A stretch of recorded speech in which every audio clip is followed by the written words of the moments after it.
Everyone, मैं हूं प्रियंका चौधरी और आप देख रहे हैं अपना प्यारा से यूट्यूब चैनल हिंदी कैफे। जी हाँ, आज मैं आपके लिए हिंदी ग्रामर का बिल्कुल एक नया टॉपिक लेकर आई हूं और आज का जो हमारा टॉपिक है वो अलंकार। अलंकार बच्चों आपने कई बार पढ़ा भी होगा, कई ट्रिक्स भी आजमाई होगी, लेकिन क्या होता है कि कुछ टाइम बाद आप भूल जाते हैं। पता है ऐसा क्यों होता है?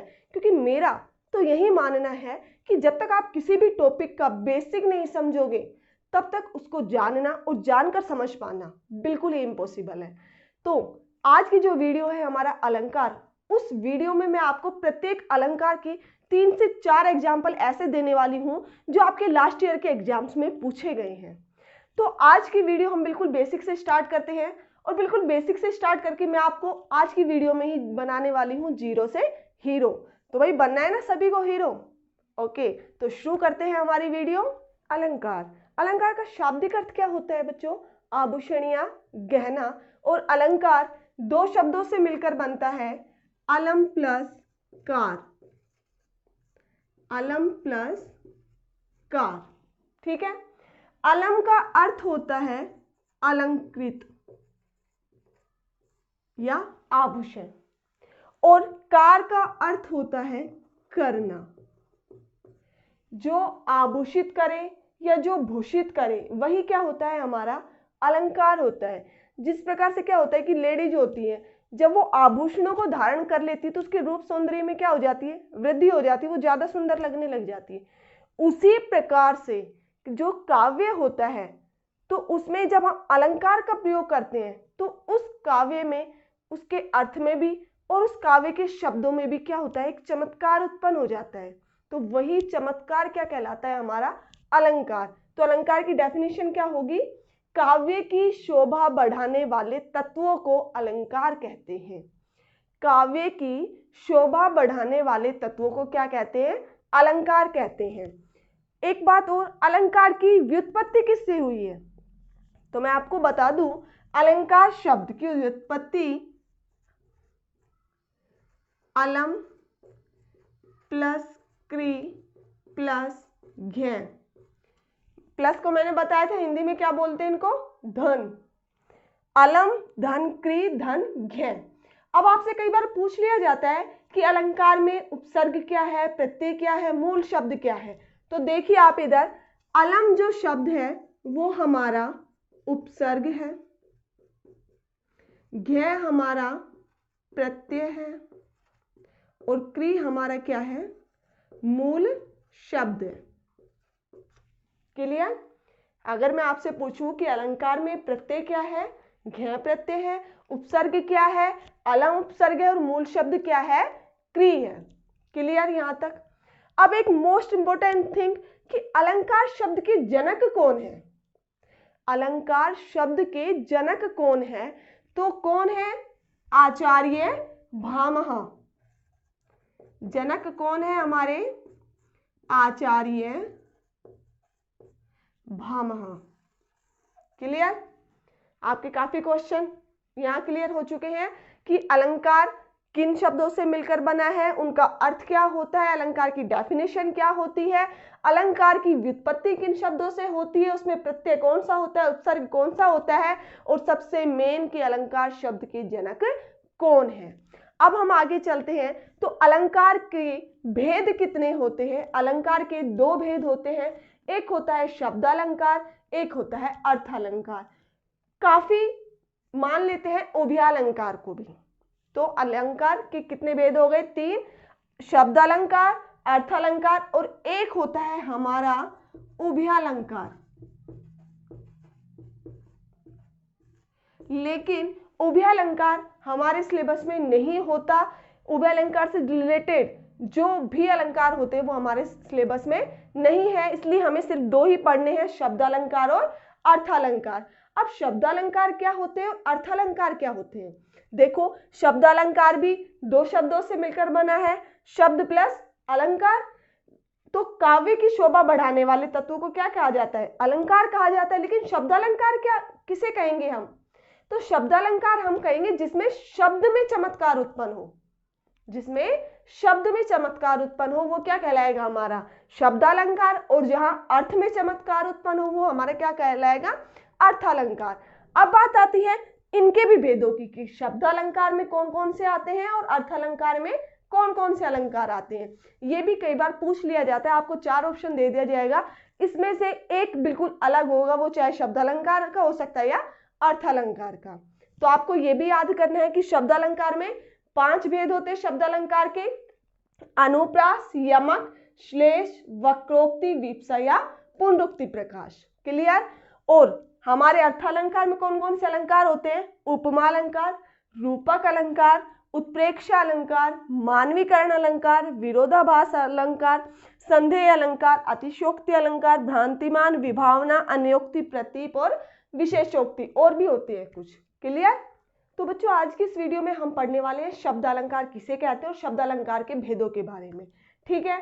तो शब्द अलंकार 2 शब्दों से मिलकर बनता है, शब्द धन अलंकार। जहां शब्दों के प्रयोग से काव्य में चमत्कार उत्पन्न होता है उसे शब्द अलंकार कहते हैं। और शब्द अलंकार का जो हमारा पहला पार्ट है, पहला भेद है, वो है हमारा अनुप्रास अलंकार। अनुप्रास भी 2 शब्दों से मिलकर बनता है, अनुधन प्रास, जिसमें अनु का अर्थ होता है बार बार और प्रास का अर्थ है वर्ण या अक्षर। जहां एक ही वर्ण की आवृत्ति बार बार हो, अर्थात कोई भी वर्ण बार बार आए, एक से अधिक बार आए, वहां कौन सा अलंकार होता है? हमारा अनुप्रास अलंकार। याद रखना है यहां सिर्फ वर्णों की आवृत्ति होगी, ना कि शब्दों की। ठीक है। देखिए जैसे उदाहरण है हमारा तननी, तनुजा, तट, तमाल, तरुवर, बहुछाई। तो इसमें कौन से वर्ण की आवृत्ति बार बार हो रही है? ध्यान से देखना, त यहां भी आया है, तरनी, तनुजा, तट, तमाल, तरुवर, हुई है ना आवृत्ति? कौन से वर्ण की? तय वर्ण की। और अनुप्रास अलंकार की डेफिनेशन भी यही है कि जहां किसी भी व्यंजन वर्ण की आवृत्ति बार बार हो, वहां कौन सा अलंकार होता है? हमारा अनुप्रास अलंकार। सेकंड एग्जांपल देखिए हमारा, मुदित मनोहर मानस देखा। इसमें कौन से वर्ण की आवृत्ति हुई है? मैं की। यहां भी है, यहां भी है, यहां भी है। ठीक है। इसलिए इसमें भी कौन सा अलंकार है? अनुप्रास अलंकार। अब मैं आपको बता दूं कि अनुप्रास अलंकार के भी भेद होते हैं, और कितने होते हैं? 5 होते हैं। आप इसको ज्यादा हार्ड मत समझना, ये बहुत ही इजी है। देखिए अनुप्रास अलंकार के भेद, छेकानुप्रास, वृत्त्यानुप्रास, लाटानुप्रास, श्रुत्यानुप्रास और अंत्यानुप्रास, ये 5 अनुप्रास अलंकार के भेद होते हैं। तो इनकी डेफिनेशन देखिए। तो अनुप्रास अलंकार का जो पहला भेद है शेकानुप्रास, उससे देखिए, जहां कोई वर्ण क्रमशः 2 बार आए, क्रमशः मतलब कंटिन्यू, एक आने के बाद जस्ट उसके बाद जो दूसरा शब्द होगा उसमें भी वो वर्ण होना चाहिए, क्रमशः 2 बार आए, वहां कौन सा अलंकार होता है? हमारा छेकानुप्रास अलंकार होता है। उदाहरण देखिए, इस करुणा कलित हृदय में क्यों विकल रागिनी बजती है। इस करुणा कलित हृदय में क्यों विकल रागिनी बजती है। इसमें सबसे पहले हमें देखना है कि कौन से वर्ण की आवृत्ति हुई है? क वर्ण की। क हुई है ना? कितनी बार हुई है? 2 बार हुई है। देख लीजिए, करुणा कलित, हृदय में नहीं आया ना। और दोनों बार ही कैसे हुई है? क्रमशः हुई है, एक के बाद दूसरे की हुई है ना। इसलिए यहाँ कौन सा अलंकार है? हमारा छेकानुप्रास अलंकार, क्योंकि छेकानुप्रास अलंकार में एक ही वर्ण की आवृत्ति 2 बार होगी, और वो भी कैसे होगी?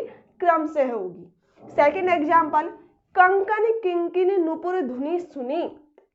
कंकन किंकिन नुपुर धुनि सुनी, इसमें कौन से वर्ण की आवृत्ति हुई है? क की। एक के बाद ये वाला नहीं लेना है अब हमें, मैंने क्या बोला था? क्रमशः, दूसरे शब्द में किंकिनी। क्लियर। तो यहां भी कितनी बार आवृत्ति हुई है? 2 बार हुई है, और वो क्रमशः हुई है। इसलिए यहां कौन सा अलंकार हुआ? हमारा छेकानुप्रास। सेकंड आता है हमारा वृत्त्यानुप्रास, जहां एक या एक से अधिक वर्ण की आवृत्ति बार बार हो, मतलब 2 से अधिक बार हो। जहां या तो एक ही वर्ण की आवृत्ति 2 से अधिक बार हो, या एक से अधिक वर्ण भी हो सकते हैं जिनकी आवृत्ति 2 से अधिक बार हो, वहां हमारा वृत्त्यानुप्रास अलंकार होता है। एग्जाम्पल देखिए, मुदित महीपति मंदिर आए, सेवक सचिव सुमंत बुलाए। तो सबसे पहले कौन से वर्ण की आवृत्ति हुई है? म, यहां भी है, यहां भी है, यहां भी है, 2 से अधिक बार हुई है। क्लियर। सेकंड लाइन देखिए हमारी सेवक सचिव सुमंत, यहां भी तो स वर्ण की आवृत्ति हुई है ना। तो यहाँ कौन सा अलंकार हुआ हमारा? वृत्यानुप्रास अलंकार। जैसा कि मैंने अभी हमारी डेफिनेशन से ही बताया था कि जहां या तो एक वर्ण की आवृत्ति 2 से अधिक बार हो या एक से अधिक वर्ण, तो यहाँ मैं वर्ण की आवृत्ति भी 2 से अधिक बार हुई है और से वर्ण की आवृत्ति भी 2 से अधिक बार हुई है, इसलिए यहाँ कौन सा अलंकार है हमारा? वृत्यानुप्रास अलंकार। सेकंड एग्जाम्पल, कुल कानन कुंडल मोर पखा, इसमें कौन से वर्ण की आवृत्ति हुई है? क की। कुल कानन कुंडल, और कितनी बार हुई है? 2 से अधिक बार हुई है, इसलिए यहाँ हमारा कौन सा अलंकार हुआ? वृत्यानुप्रास। शेकानुप्रास में एक ही वर्ण की आवृत्ति क्रम से है 2 बार, और वृत्यानुप्रास में एक या एक से अधिक वर्ण की आवृत्ति 2 से अधिक बार। क्लियर। अब थर्ड देखिए हमारा लाटानुप्रास। लाटानुप्रास क्या होता है? जहां पर एक वाक्य 2 या 2 से अधिक बार आए। आपको ये याद रखना है कि हमने शेकानुप्रास और वृत्यानुप्रास में वर्ण की आवृत्ति की बात की थी, लेकिन यहां पर हम कर रहे हैं वाक्य की। जी हाँ, वाक्य, जहां एक या एक से अधिक वाक्य बार बार आए और अन्वय करने पर उसका अर्थ बदल जाए, वहां कौन सा अलंकार होता है हमारा? लाटानुप्रास अलंकार होता है। एग्जाम्पल देखिए, राम हृदय जाके नाही विपत्ति सुमंगल ताही। राम हृदय जाके नाही विपत्ति सुमंगल ताही, एक कोमा लगाने से ही अर्थ चेंज हो गए यहाँ पर। देखिए कैसे, राम हृदय जाके, जिसके नाही नहीं है, अर्थात राम जिसके हृदय में नहीं है उस पर क्या आ जाती है? बहुत सारी विपत्ति आ जाती है, उसका कभी भी मंगल नहीं होता। दूसरी लाइन देखिए, राम हृदय जाके, राम जिसके हृदय में है उस पर कभी विपत्तियां नहीं आती और हमेशा उसका क्या होता है? अच्छा ही होता है, मंगल ही होता है। तो यहाँ पता चला पूरे वाक्य की आवृत्ति हुई है, लेकिन अन्वय करने पर क्या हो गया है? अर्थ में परिवर्तन हो गया, इसलिए यहाँ कौन सा अलंकार हुआ हमारा? लाटानुप्रास अलंकार। नेक्स्ट देखिए हमारा श्रुत्यानुप्रास। जहां एक ही उच्चारण स्थान वाले, जहां एक ही उच्चारण स्थान वाले, मतलब ऐसे वर्ण मिलेंगे जिन वर्णों का उच्चारण स्थान क्या होगा? एक ही होगा। तो जहां एक ही उच्चारण स्थान वाले वर्ण की बार बार आवृत्ति होती है, वहां कौन सा अलंकार होता है हमारा? श्रुत्यानुप्रास अलंकार होता है। एग्जाम्पल देखिए, तुलसीदास सीदत निस दिन देखत तुम्हारी निठुराई। तुलसीदास सीदत निस दिन देखत तुम्हारी निठुराई। तो सबसे पहले तो आप ये देखिए कि कौन सा वर्ग, कौन सा वर्ग, मैंने आपको बताया हुआ है, हमारी एक वीडियो है उच्चारण स्थान, अगर आपने नहीं देखी है तो प्लेलिस्ट में जाकर उसे भी देख लीजिए, ताकि आपको पता चल जाएगा कि कौन से वर्ण का उच्चारण स्थान कहां से होता है, हिंदी में वर्ग कितने होते हैं और प्रत्येक वर्ग में वर्ण कितने होते हैं। तो देखिए बच्चों, यहाँ भी मैं आपको बता देती हूँ कि प्रत्येक वर्ग में 5 वर्ण होते हैं, ठीक है, 5 ही वर्ग होते हैं। उसमें देखिए कौन से वर्ग में, मतलब यहाँ हमारे तय वर्ग की बात चल रही है, तय वर्ग में 5 त थ द ध न 5 वर्ण होते हैं। देखिए यहाँ पर त, यहां से एक याद रखना, इधर द, स, द, त, न, स, द, न, दे, ख नहीं आएगा, त और न, ठीक है। अब देखिए उच्चारण स्थान, जो तय वर्ग होता है उसका उच्चारण स्थान कहां से होता है? हमारे दंत से होता है। चाहे आप प्रत्येक वर्ण को बोलकर देख लीजिए, आपकी जो जिह्वा है वो आपके दांतों को स्पर्श करेगी ऊपर वाले को। त, स, द, स, द, त, न, स, द, न, द, त। ठीक है, तो इस तरीके से सभी का उच्चारण स्थान क्या है? दंत है। इन सभी का उच्चारण स्थान क्या है? दंत है। इसलिए ये कौन से के एग्जाम्पल हो गए? हमारे श्रुत्यानुप्रास अलंकार का उदाहरण हुआ। क्लियर हुआ कि जहां एक से अधिक व्यंजन वर्ण की आवृत्ति हो, लेकिन कैसे व्यंजन वर्ण होने चाहिए? वो जिनका उच्चारण स्थान एक ही हो। तो यहाँ सभी का उच्चारण स्थान क्या है, हमारा दंत है। दंत वर्ण के जो उच्चारण है या दंत वर्ण के जो वर्ण है उनकी आवृत्ति हो रही है, इसलिए ये हमारा श्रुत्यानुप्रास अलंकार हुआ। सेकंड एग्जाम्पल देखिए, दिनांत था थे दीनानाथ डूबते, सधेनु आते गृह ग्वाल बाल के। यहाँ भी देखिए द, त, थ, द, थ, ऐसे ही ब नहीं आएगा, त आएगा, ठीक है ना। तो इसी तरीके से इसमें भी कौन से व्यंजन वर्ण की आवृत्ति हो रही है, त, जो तय वर्ग है उसके व्यंजन वर्णों की आवृत्ति हो रही है। और अब आप ये सोच रहे होंगे कि तय वर्ग में तो सिर्फ त, थ, द, ध, न ये ही आते हैं, लेकिन मैम यहाँ पर स को भी अंडरलाइन कर रही है। तो मैं आपको बता दूं, जो स व्यंजन वर्ण है उसका उच्चारण स्थान भी क्या है, दंत है। और यहाँ हमारे उच्चारण स्थान की ही बात हो रही है कि सभी वर्णों का जो व्यंजन वर्णों की आवृत्ति बार बार हो रही है उनका उच्चारण स्थान क्या होना चाहिए, एक ही होना चाहिए। क्लियर। अब हमारा अनुप्रास अलंकार का लास्ट भेद, अंत्यानुप्रास। अंत्यानुप्रास, अंत्या से पता चल रहा है अंतिम वर्ण, लेकिन कैसा, जहां पंक्तियों में अंतिम वर्ण समान हो। समान होगा तो सीधी सी बात है कि उन पदों के अंतिम वर्ण में क्या होगी, तुकबंदी होगी, मतलब सेम सेम वर्ण मिलेंगे। वहां कौन सा अलंकार होता है, हमारा अंत्यानुप्रास अलंकार होता है। एग्जाम्पल देखिए, जय हनुमान ज्ञान गुण सागर, जय कपीसति हूँ लोक उजागर। तो पहली पंक्ति का अंतिम वर्ण सागर गर, जय कपीसति हूँ लोक उजागर गर। तो र जो अंतिम वर्ण है वो दोनों समान है और दोनों में क्या हो रही है, तुकबंदी हो रही है ना। जय कपीसति हूँ लोक उजागर और जय हनुमान ज्ञान गुण सागर, ठीक है। ऐसे दूसरा एग्जाम्पल देखिए हमारा, नाथ शंभु धनु बंझनी हारा, होये कोई एक दास तुम्हारा। तो रा, और इधर भी हो रही है ना, लास्ट के अंतिम वर्ण मिल रहे हैं, तुकबंदी भी हो रही है, इसलिए यहाँ कौन सा अलंकार हुआ, हमारा अंत्यानुप्रास अलंकार। अब फटाफट से रिवाइज कीजिए कि अनुप्रास अलंकार में क्या होता है, व्यंजन वर्णों की आवृत्ति बार बार होती है। और अनुप्रास अलंकार के 5 भेद होते हैं, छेकानुप्रास, वृत्त्यानुप्रास, लटानुप्रास, श्रुत्यानुप्रास और अंत्यानुप्रास। जिसमें छेकानुप्रास अलंकार में क्या होता है, 2 व्यंजन वर्णों की आवृत्ति क्रम से होती है। वृत्त्यानुप्रास में एक या एक से अधिक व्यंजन वर्ण की आवृत्ति बार बार होती है, मतलब 2 से अधिक बार होती है। थर्ड था हमारा लाटानुप्रास, जिसमें पूरे वाक्य की आवृत्ति बार बार होती है। चौथा था हमारा श्रुत्यानुप्रास, जिसमें एक ही उच्चारण स्थान वाले वर्णों की आवृत्ति बार बार होती है। और लास्ट है हमारा अंत्यानुप्रास, जिसमें पंक्ति का जो अंतिम वर्ण होता है वो समान होता है और उनमें तुकबंदी होती है। तो क्लियर हुआ आपका अनुप्रास अलंकार। अब नेक्स्ट देखिए हमारा, तो नेक्स्ट है हमारा यमक अलंकार। यमक, यमक का अर्थ क्या होता है, जोड़ा। किनका जोड़ा, 2 शब्दों का। डेफिनेशन देखिए, जहां एक शब्द 2 या 2 से अधिक बार आए लेकिन प्रत्येक बार उसका अर्थ क्या हो, अलग अलग हो। शब्द तो आपको 2 बार मिल जाएंगे लेकिन प्रत्येक बार उसका अर्थ क्या होगा, अलग अलग होगा। वहां हमारा कौन सा अलंकार होगा, यमक अलंकार होता है। एग्जाम्पल देखिए, जेते तुम तारे तेते नभ में न तारे। जेते तुम तारे तेते नभ में न तारे। तो सबसे पहले हमें शब्द पकड़ने की, कौन से शब्दों की आवृत्ति हुई है, मतलब कौन से शब्द 2 बार आए हैं। इधर ये तारे, इधर ये तारे। पूरी पंक्ति में यही 2 ऐसे शब्द हैं जो बार बार आए हैं, मतलब 2 बार आए हैं, है ना।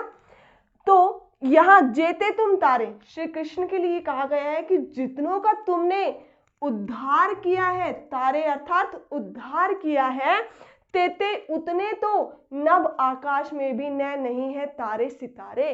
कि जितने लोगों का तुमने उद्धार किया है उतने तो आकाश में भी सितारे नहीं है।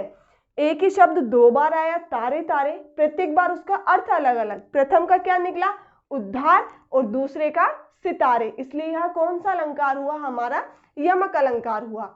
एक एग्जाम्पल, कनक कनकते सोगुनी मादकता अधिकाय वाखाए बोराए जग वापाए बोराए। सुना हुआ है आपने काफी बार, लेकिन मैंने यहाँ पर थोड़े अलग लिए हैं ताकि आपको और अच्छे से समझ में आए। क्यों, क्योंकि वो तो आपको रटे हुए हैं, लिख दोगे कनक अर्थ सोना होता है, कनक अर्थ दूसरे का धतूरा होता है।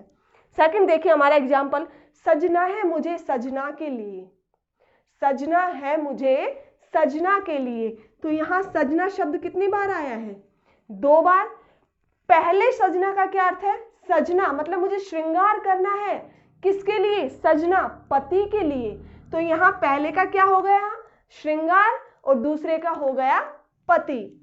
नेक्स्ट देखिए, भजन कहियो ताते भजियो, भजियो ने एको बार।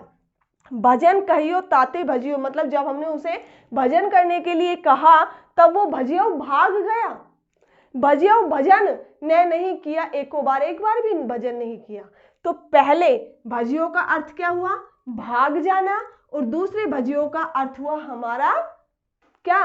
भजन। क्लियर?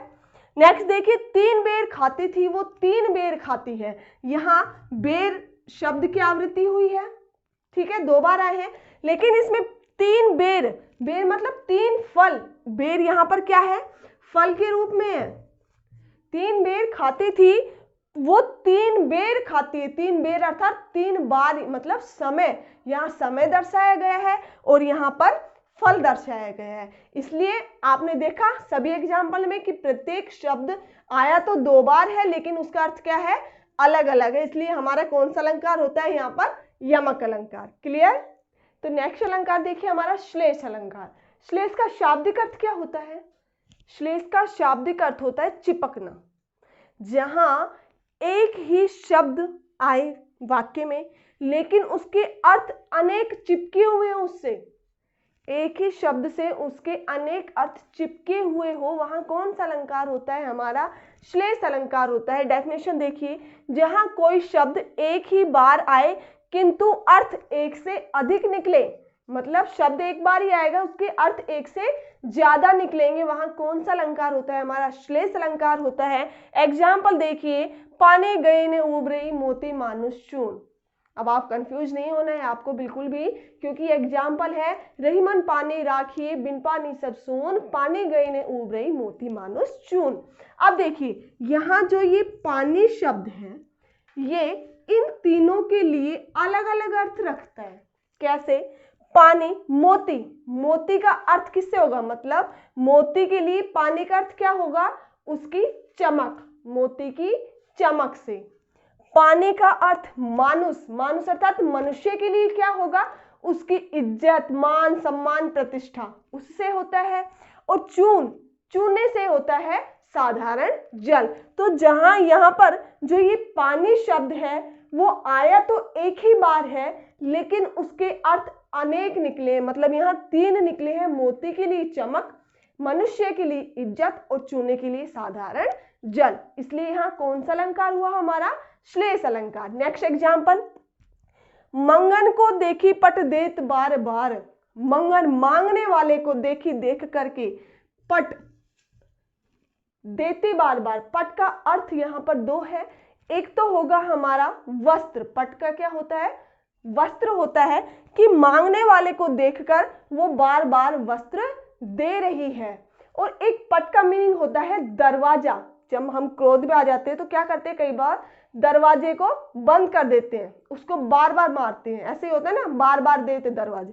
तो मांगने वाले को देखकर वो बार बार अपना दरवाजा क्या कर लेती है? बंद कर लेती है। तो यहाँ पर पट एक ही बार आया है शब्द, लेकिन इसके अर्थ क्या हुए? इसका पट का अर्थ हुआ वस्त्र भी और दूसरा हुआ दरवाजा भी। इसलिए कौन सा अलंकार यहाँ पर? श्लेष अलंकार। क्लियर? कंफ्यूजन नहीं रखना है आपको, आपके लिए तभी तो इतने सारे एग्जाम्पल लेके आए हैं। नेक्स्ट देखिए, नवजीवन दो घनश्याम हमें। तो यहाँ पर नवजीवन और घनश्याम इन दोनों के ही अलग अलग अर्थ हैं। नवजीवन, नवजीवन का क्या होता है? एक तो होता है जल, ठीक है, एक अर्थ तो निकलेगा जल दो, घनश्याम हमें, और दूसरा नया जीवन, नवजीवन अर्थात नया जीवन। ऐसे ही घनश्याम, घनश्याम किसे कहा जाता है? काले बादलों को घनश्याम कहा जाता है। घन का बादल, श्याम काले, काले बादल, और घनश्याम श्री कृष्ण को भी कहा जाता है। तो इसका अर्थ नया जीवन कौन देगा हमें? श्री कृष्ण देंगे। और जल कौन देगा हमें? बादल देंगे। तो इन दोनों के ही 2 अर्थ निकले हैं, नवजीवन जल और नया जीवन, घनश्याम बादल और श्री कृष्ण। इसलिए यहाँ कौन सा अलंकार है? श्लेष अलंकार। लास्ट एग्जाम्पल देखिए, चरण धरत चिंता करत, चरण धरत चिंता करत, चितवत चारों ओर, सुवर्ण को खोजत फिरत कवि, व्यभिचारी, चोर। तो यहाँ ये जो सुवर्ण है शब्द, उसका अर्थ इन तीनों के लिए ही अलग अलग निकला है। कवि के लिए सुवर्ण का अर्थ है सुंदर वर्ण, सुंदर शब्द, क्योंकि कवि तो यही चाहता है ना कि जब भी मैं रचना करूं तो मेरी रचना में क्या हो, सुंदर वर्णों की आवृत्ति हो या सुंदर वर्ण प्रकट करूं मैं। और व्यभिचारी, व्यभिचारी का मीनिंग क्या होता है, बुरे आचरण वाला, ठीक है ना। और बुरे आचरण वाले व्यक्ति के लिए सुवर्ण का क्या अर्थ है, सुंदर स्त्री से, क्योंकि उसकी नजर हमेशा वही होती है। और चोर के लिए सुवर्ण का अर्थ है सोना, इसलिए यहां पर कौन सा अलंकार हुआ, श्लेष अलंकार। क्लियर सभी का। तो नेक्स्ट अलंकार देखिए हमारा वक्रोक्ति अलंकार। तो बच्चों जो वक्रोक्ति, ये शब्द भी दो शब्दों से मिलकर बना है, वक्र प्लस उक्ति, वक्र प्लस उक्ति, ठीक है। वक्र का अर्थ होता है टेढ़ा और उक्ति का अर्थ होता है कथन। टेढ़ा कथन किसका हुआ, वक्रोक्ति का अर्थ। अब देखिए डेफिनेशन, जहां वक्ता, वक्ता कौन होता है, बोलने वाला, मतलब मैं वक्ता हूं और आप सुन रहे हो, इसका मतलब है आप क्या है, श्रोता है। तो जहां बोलने वाले के द्वारा बोले गए शब्दों का श्रोता मतलब सुनने वाला अलग अर्थ निकाले, मतलब बोलने वाला तो किसी अलग अर्थ को लेकर अपनी बात कहेगा, लेकिन सुनने वाला उसका अर्थ बिल्कुल अलग निकाल लेगा, वहां कौन सा अलंकार होता है, हमारा वक्रोक्ति अलंकार होता है। एग्जाम्पल देखिए, हे गिरिजा भिक्षु कित गयो, बलि द्वार मांगन गयो रमा। रमा कौन, लक्ष्मी, और गिरिजा का क्या होता है, पार्वती जी के लिए, ठीक है। तो लक्ष्मी जी आती हैं पार्वती जी के पास और कहती है कि हे पार्वती भिक्षु कित गयो, कहां गया। यहां भिक्षु उन्होंने शिव के लिए प्रयोग किया था, ठीक है। लक्ष्मी ने भिक्षु का अर्थ किसके लिए प्रयोग किया, शिव के लिए।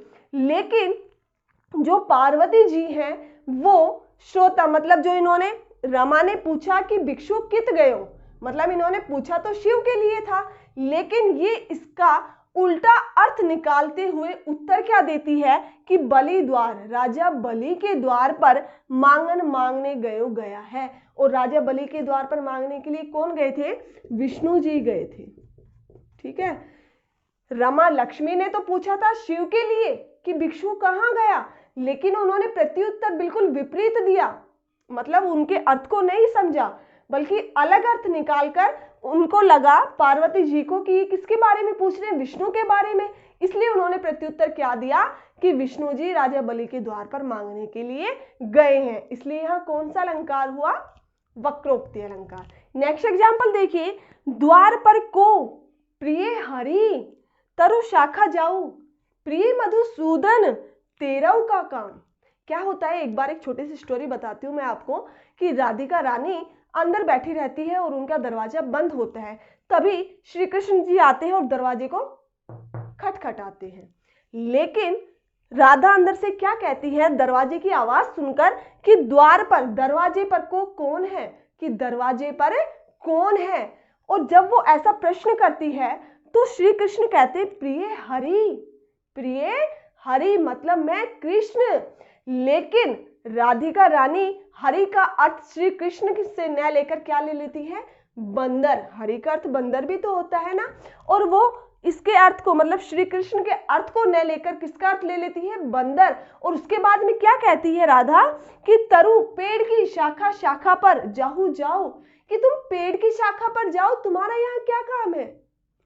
तब फिर से वो कहता है प्रिय मधुसूदन। श्री कृष्ण को लगता है कि राधिका रानी शायद समझ नहीं पाई है, फिर से वो क्या कहता है प्रिय मधुसूदन। लेकिन राधिका रानी फिर से मधुसूदन का अर्थ ले लेती है भंवरे से, जबकि मधुसूदन कौन है, श्री कृष्ण है। लेकिन वो फिर से उत्तर क्या ले लेती है, अर्थ भंवरा। और फिर क्या कहती है राधिका, तेरव का काम मतलब तुम्हारा यहाँ पर क्या काम है, तुम कहाँ जाओ, बाहर जाइए, तुम्हारा घर में कोई काम नहीं है। तो इसी प्रकार से जो हमारी वक्रोक्ति अलंकार होता है वो क्या होता है कि सुनने वाला, कहने वाला तो किसी और अर्थ को लेकर अपनी बात कहता है, लेकिन सुनने वाला उसका टेढ़ा अर्थ निकाल लेता है, अलग अर्थ निकाल लेता है। वहां हमारा कौन सा अलंकार होता है, वक्रोक्ति अलंकार। क्लियर हुआ। नेक्स्ट एंड लास्ट शब्द अलंकार का भेद है हमारा विप्सा या पुनरुक्ति प्रकाश अलंकार। तो दोनों का आपको एक ही अर्थ नहीं लेना है, दोनों में थोड़ा सा चेंजमेंट है। और वो क्या है, देखिए जो पुनरुक्ति प्रकाश अलंकार होता है वो क्या होता है कि एक ही शब्द की आवृत्ति दो बार होती है और बीच में क्या होता है, योजक चिन्ह लगा होता है, ठीक है। लेकिन प्रत्येक बार उसका अर्थ क्या होता है, एक ही होता है, समान ही होता है। मतलब शब्द तो आपको मिलेंगे दो बार, बीच में होगा योजक चिन्ह और उनका अर्थ होगा बिल्कुल समान, मतलब एक ही अर्थ निकलेगा। अब आपको याद ये रखना है कि मैम शब्द दो बार आ रहे हैं, अर्थ एक निकल रहा है। फिर मैंने यमक में क्या बताया था कि शब्द दो बार आएंगे लेकिन उनका अर्थ क्या होगा, अलग अलग होगा। इसलिए कंफ्यूज नहीं होना है, शब्द जहां दो बार आए और जिनका अर्थ अलग अलग निकले वहां होता है हमारा यमक अलंकार, और जिनका अर्थ एक ही निकले वहां होता है हमारा वीप्सा या पुनरुक्ति प्रकाश अलंकार। अब देखिए कि काव्य में जहां किसी शब्द की बार बार आवृत्ति हो और अर्थ एक ही हो वहां कौन सा अलंकार होता है, पुनरुक्ति प्रकाश अलंकार होता है। एक बार इसका एग्जाम्पल देखिए जा, पुनि पुनि कहत कौन है माता तेरो लाल। तो पुनि पुनि दो शब्द एक साथ प्रयुक्त हुए हैं, बीच में योजक चिन्ह भी लगा हुआ है और दोनों का ही मीनिंग है बार बार। पुनि पुनि अर्थात बार बार कहत कह रहे हैं माता तेरो लाल, श्री कृष्ण अपनी मां यशोदा से बार बार कह रहे हैं कि मां मैं तेरा लाल हूं, तेरा बेटा हूं। तो यहाँ पुनि पुनि शब्द आपको दिखा, दोनों का अर्थ एक ही है, इसलिए यहाँ कौन सा अलंकार हुआ हमारा, पुनरुक्ति प्रकाश अलंकार। अब चेंजमेंट क्या है दोनों में, वीप्सा अलंकार। वीप्सा अलंकार भी पुनरुक्ति प्रकाश अलंकार की तरह होता है, इसमें भी दो शब्द आते हैं, योजक चिन्ह होता है और प्रत्येक बार उसका अर्थ भी सेम ही होता है। लेकिन वीप्सा अलंकार के अर्थ आदर, घबराहट, ईर्ष्या, उत्साह, आश्चर्य, घृणा, शोक आदि भावों को प्रकट करेंगे। क्लियर? दोनों में क्या अंतर है, दोनों में सेम ही होंगे, दो दो शब्द होंगे, दोनों शब्दों के बीच में योजक चिन्ह होगा और उनके अर्थ भी सेम ही होंगे, लेकिन वीप्सा अलंकार में थोड़ा सा चेंजमेंट उसके अर्थ में हो जाएगा, ठीक है, कि वो अर्थ कौन से भाव को प्रकट कर रहा है। अब यहाँ एग्जाम्पल देखिए, राम राम कही राम कही राम राम कही राम, तनु परिहरि रघुवीर विरह राव गए सुरधाम। जब श्री राम 14 वर्ष के वनवास के लिए चले जाते हैं तब उनके पिता कौन है, उनके पिता है दशरथ जी। तो उनके पिता दशरथ जी उन्हें बार बार याद करते हैं और उनको इतना याद करते हैं कि बार बार राम राम राम ही करते रहते हैं, श्री राम श्री राम श्री राम। और बार बार श्री राम को याद करते हुए ही वो अपने प्राणों का त्याग कर देते हैं और स्वर्ग धाम सिधार जाते हैं, अर्थात उनकी मृत्यु हो जाती है। तो यहाँ राम राम शब्द दो बार आया है, बीच में योजक चिन्ह है और प्रत्येक बार उसका अर्थ भी श्री राम से ही लिया गया है।